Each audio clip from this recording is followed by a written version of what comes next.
Cuando en el último verso del capítulo 12 de Apocalipsis nos dimos cuenta que el dragón fue a hacer guerra contra el resto de la descendencia de la mujer, esto implica que la congregación, la comunidad creyente está atada a Israel.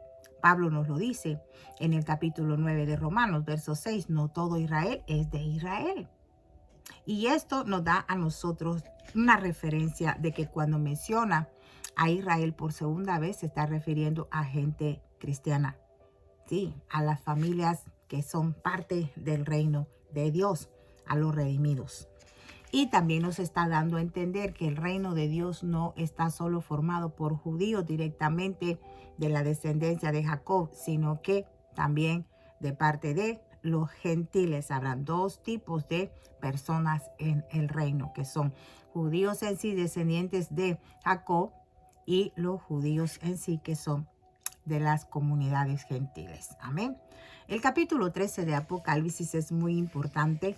Se puede considerar uno de los más importantes porque este nos da una visión muy breve, pero clara de los acontecimientos que ocurrirán en los últimos días. Por tal razón, vamos entonces a adentrarnos más al recorrido de Apocalipsis que tenemos acá en Casa de Dios y Puerta del Cielo para las Naciones con hermana Aura.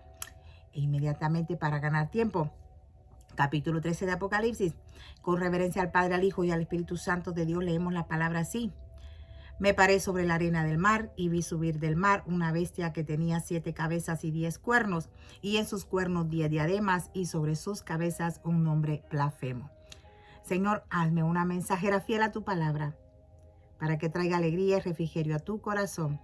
Muchas vidas sean vivificadas y muchas almas sean salvas para la gloria de tu Hijo Jesús. Amén. Bueno, me paré sobre la arena del mar. Hemos aprendido que el mar se está moviendo constantemente, por lo tanto, esto nos habla de inestabilidad. Hablamos de eso anteriormente. Hemos aprendido esto. Entonces, también la bestia. La bestia es un imperio. Ya lo hemos aprendido. Espero que estén tomando nota. Y en los últimos días se levantará un imperio. ¿Y esto por qué se hará? Bueno, el imperio final, el último, ¿verdad? Bueno, lo veremos así descrito más adelante. Esto será el último imperio y surgirá, ¿por qué? Por esa misma inestabilidad que habrá en el mundo. Recuérdense que menciona el mar. El mar es inestable y cuando había un ángel con un pie en el mar y uno en la tierra, nos dio a entender de que la inestabilidad del mar sería traída a la tierra y precisamente por esa misma inestabilidad es que surge esa bestia. Las 7 cabezas representan 7 imperios diferentes que se manifiestan en tiempos diferentes. También ya los conocemos porque los estudiamos. Entonces, si nosotros queremos dar un vistazo al libro de Daniel, nosotros nos damos cuenta que nos habla de estos imperios y los vamos a estudiar más adelante también acá. Entonces, estos imperios los podemos mencionar, como lo menciona Daniel: Egipto, Asiria, Babilonia, los medos y los persas, Grecia, Roma, y el séptimo, que es aparentemente el último desde el punto de vista de Daniel. Este es el imperio más difícil de entender porque resulta ser el más terrible y más temible para Daniel, si lo podemos leer.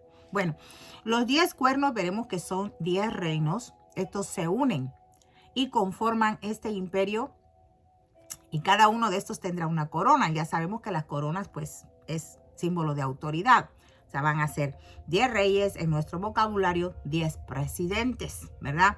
Todos los imperios, si nosotros los vemos de esa manera, han sido perseguidores, ¿sí?, del pueblo cristiano. Todos estos imperios que acabamos de mencionar, del pueblo judío, de la tierra de Israel. Estos imperios han sido perseguidores de Israel, de los hebreos, de los judíos.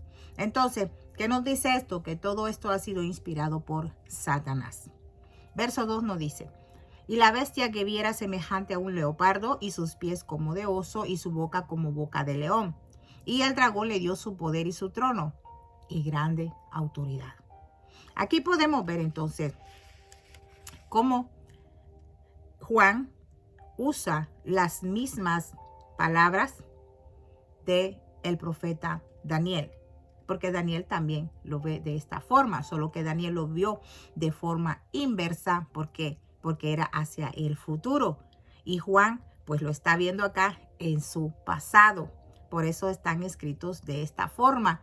Los imperios tienen un orden inverso. Bueno, lo que Juan está describiendo es lo mismo que Daniel. En otras palabras, nos damos cuenta y podemos decir que estos imperios han recibido poder satánico. Y especialmente el imperio que va a recibir el poder satánico más nunca visto en la vida será el último imperio, que es el que está a punto de surgir. ¿Por qué? Porque ya la tierra se está mostrando en un momento inestable. Ya están surgiendo los acontecimientos que están dando inestabilidad al mundo entero. En otras palabras, ¿verdad? Entonces, nosotros sabemos que ese imperio que se acerca ya a ponerse en marcha será puesto porque así está escrito proféticamente y porque se tiene que cumplir esa profecía y la visión del profeta Daniel, como también lo está acá dando a conocer Juan. Amén. Bendito sea el Señor. Verso 3. Vi una de sus cabezas como herida de muerte, pero su herida mortal fue sanada. Y se maravilló toda la tierra en pos de la bestia.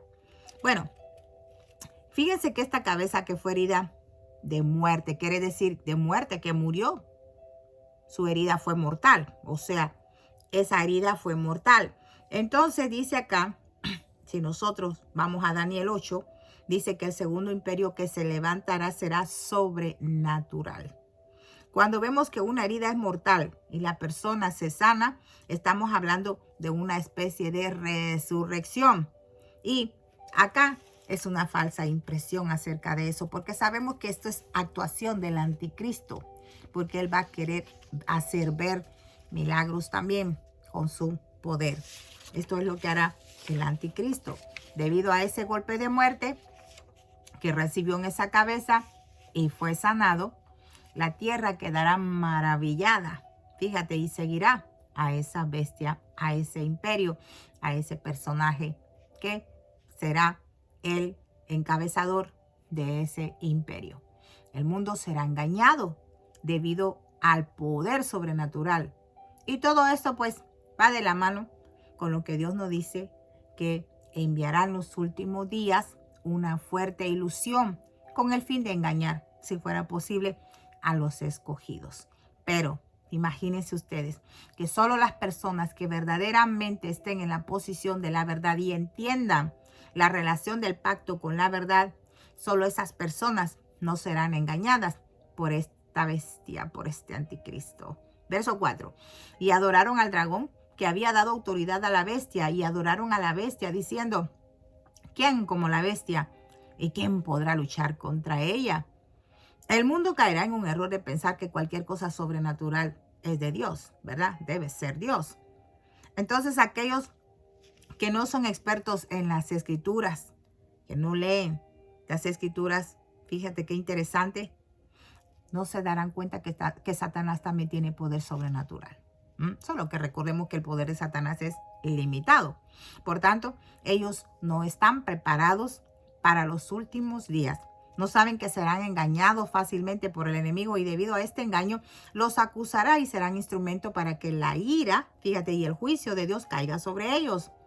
Entonces, Satanás sabe que no saldrá triunfante, y lo que él quiere es extraer la mayor parte de muerte, imagínate, y destrucción sobre todos los que pueda alcanzar. ¿Por qué? Porque esa es su naturaleza. Él se deleita en un sufrimiento. ¡Wow! ¡Qué interesante! Satanás, hay que ver verdaderamente cómo nosotros podemos evitar ser engañados, y ya nos lo está diciendo la palabra. Debemos leer las escrituras y estar preparados para que no seamos engañados. Bendito sea el Señor. Entonces, cuando ellos se preguntan acá, ¿quién como la bestia? ¿Y quién será capaz de hacer guerra? Bueno, lo que pasa es que aquí habrá un sentimiento de impotencia. Y esto pues se escuchará decir que cómo podemos pelear con ella, qué podemos hacer. Pero lo que debemos entender nosotros, que tenemos al Señor de señores, al Rey de reyes con nosotros de nuestro lado y que nos ha dado armas para poder defendernos ante todos los dardos de fuego del enemigo. Y esas armas son poderosas. Recuérdense que Pablo nos lo dice en el capítulo 6 de Efesios. Amén. Así que nosotros, los que estamos ungidos con el poder y la verdad de Dios, seremos capaces de pararnos en victoria. Y aún así, si somos nosotros físicamente destruidos, no pensemos que es nuestra derrota. Amén. Bendito sea el Señor. Verso 5, también se le dio boca que hablaba grandes cosas y blasfemias y se le dio autoridad para actuar 42 meses. Estos 42 meses, recordemos que son los 3 años y medio de la última mitad de la semana 70 de Daniel. Ya lo hemos visto anteriormente. Verso 6, y abrió su boca en blasfemias contra Dios para blasfemar de su nombre, de su tabernáculo y de los que moran en el cielo.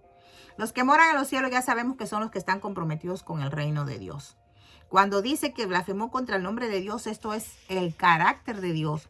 Y nosotros sabemos cuál es el carácter de Dios y nosotros debemos anhelar más aún en nuestra vida tener el carácter de Dios. Y me dirán, hermana, pero ¿qué es lo que tiene el carácter de Dios? Bueno, el carácter de Dios es que Él siempre está expresando su santidad, justicia, fidelidad, misericordia, amor, bondad. Y todo eso debemos nosotros anhelarlo.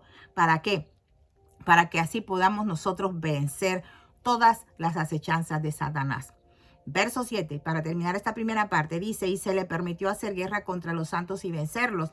También se le dio autoridad sobre toda tribu, pueblo, lengua y nación.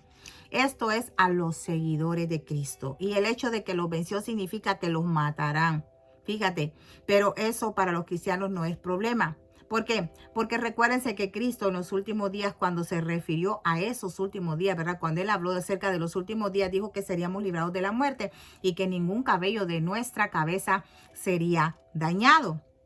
Así que para nosotros no debemos de poner importancia si nuestra vida física es derrotada. ¿Por qué? Porque nosotros sabemos que el reino de Dios no es carne ni sangre. Eso no lo hereda. Este cuerpo será transformado, ¿verdad? En el momento aquel, si estamos vivos, pero si morimos, si nos quitan la vida en esos tiempos, no debemos de preocuparnos. ¿Por qué? Porque el alma que está aquí ha sido rescatada y pasará a tomar posesión de un cuerpo incorruptible, que ese es el que ha sido, ¿verdad?, redimido por la sangre de Cristo Jesús. Es el que hemos obtenido cuando creemos en Cristo. Por tal razón, este cuerpo no nos debe de preocupar si verdaderamente le quitan la vida a este cuerpo. Aquí vemos que llegará el único gobernador mundial, el imperio que gobernará debido a la inestabilidad que habrá en el mundo. Y esa inestabilidad, recordemos que el Señor lo habló en el capítulo 24 de Mateo y también lo habló en Marcos 13 y Lucas 21. Así que podemos nosotros considerarnos más que victoriosos, no importa las circunstancias que estemos viviendo. Así que los dejo con esta primera parte de Apocalipsis 13. Ya lo saben, si este video es de bendición para sus vidas, compártanlo para que otras vidas sean vivificadas y edificadas en el Señor. Se les ama. Un abrazo fuerte desde acá, desde Casa de Dios y Puerta del Cielo para las Naciones,